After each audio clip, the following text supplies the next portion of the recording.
Diary എഴുതുന്നുണ്ട്. അതിൽ 2000-ന്റെ തുടക്കം തൊട്ടൊരു 10 വർഷം എല്ലാ ദിവസവും ഒരുപോലെയായിരുന്നു. ട്രൂപ്പ് പ്രോഗ്രാം, രാത്രി 1 മണിക്ക് ഉറങ്ങുന്നു, ഉച്ചയ്ക്ക് 12 മണിക്ക് എണീക്കുന്നു, അടുത്ത സ്റ്റേജിൽ ചെല്ലുന്നു. ആ ഒരു കുറച്ച് നാളുകൾ എഴുതിയിട്ടില്ല. ബാക്കി എല്ലാ കാലത്തെയും ഡയറി എഴുതിയത് ഇപ്പോഴും അതൊക്കെ എല്ലാം സൂക്ഷിച്ചു വെച്ചിട്ടുണ്ട്.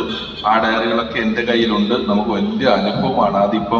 ഇപ്പൊ ഫേസ്ബുക്ക് പോലെയൊക്കെ നമുക്ക് നമ്മുടെ ഓർമ്മകൾ കുത്തിയെടുക്കാൻ പറ്റുന്നുണ്ടെങ്കിൽ അതിന് മുമ്പുള്ളൊരു കാലഘട്ടത്തെ ഓർമ്മകൾ അത്തരത്തിൽ എഴുതി സൂക്ഷിച്ചിട്ടുണ്ട്. അത് എൻ്റെ കയ്യിലുണ്ട്. ഞാൻ വിവാഹശേഷം ഒരു 4-5 വർഷങ്ങൾക്ക് ശേഷം ഒരിക്കൽ ഭാര്യയോട് പെട്ടെന്ന് പുറത്തു പോകുമ്പം വേണ്ട സാധനങ്ങളുടെ ലിസ്റ്റ് തരാൻ പറഞ്ഞപ്പം ഇവിടെ ഒരു പേപ്പറും പേനയെടുത്ത് ഒന്ന് പതറിയിട്ട് എന്നോട് പെട്ടെന്ന് പറഞ്ഞു, ഞാൻ എന്തേലും എഴുതിയിട്ട് 4 വർഷമായി എന്ന് പറഞ്ഞു. മെസ്സേജാണ് വായിക്കുക.